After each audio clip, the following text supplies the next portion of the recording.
Friends, our encounter with God's mercy cleanses us, nourishes us, and sends us forth into the world as his disciples. Our encounter with God's mercy nourishes us, cleanses us, missions us. Like the famous Jean Valjean, whose conversion was founded upon his encounter with a kindly bishop who gave him what would have been a third or fourth chance. All of us encounter the Lord and receive from him many, many second chances. Like Peter, there are moments when we will want to be distant from the Lord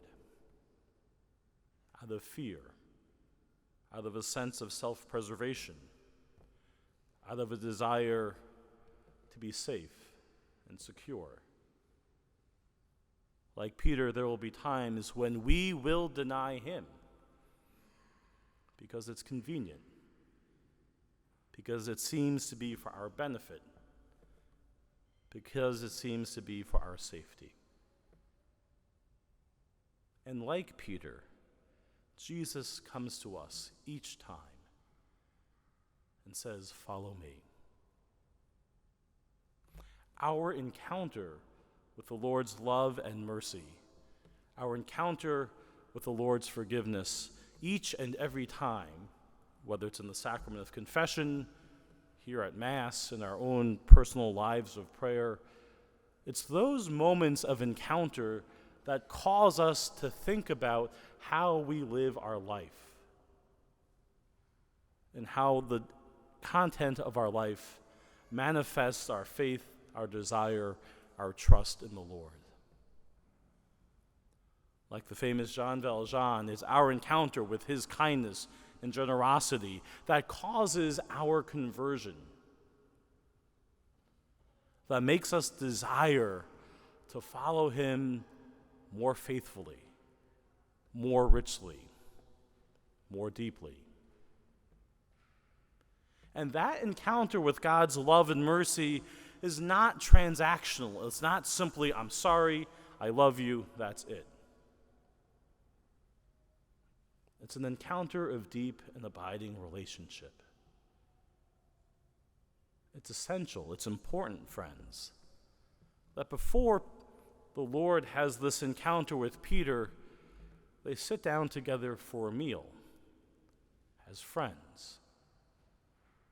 Because it's Christ who nourishes us. It's Christ who desires to enter into our life. It's Christ who desires to feed us with his very self.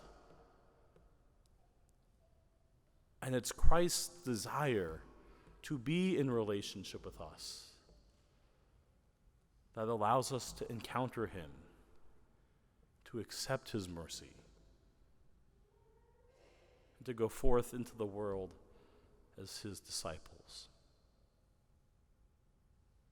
3 times Peter betrayed the Lord, and 3 times the Lord asks again, "Do you love me?"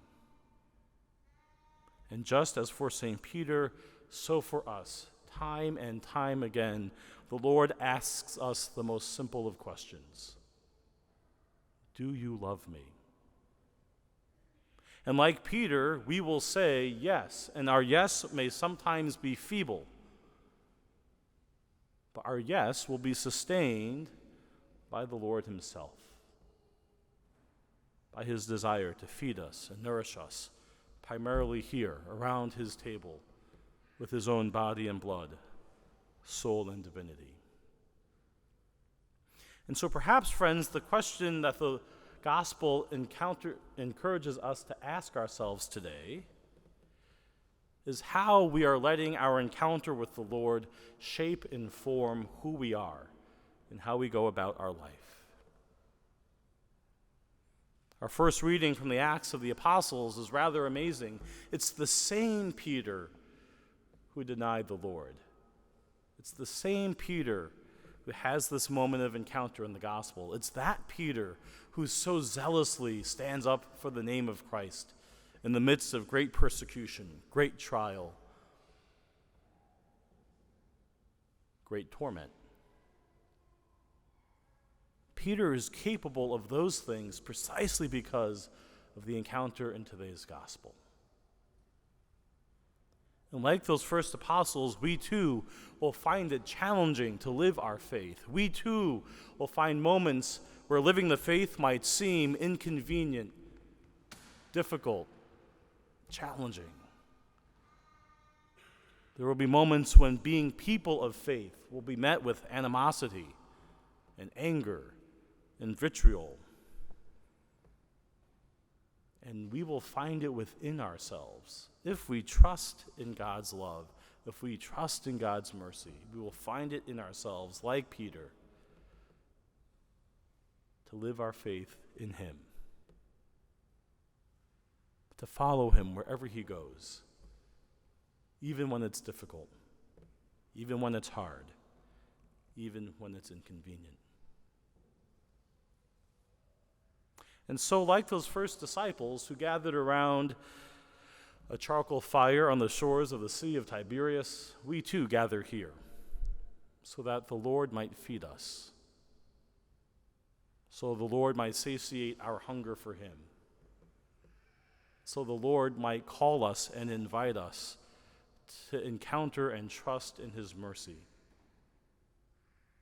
and so that the Lord might send us forth into our world, nourished on the bread of life, to be his witnesses to the ends of the earth.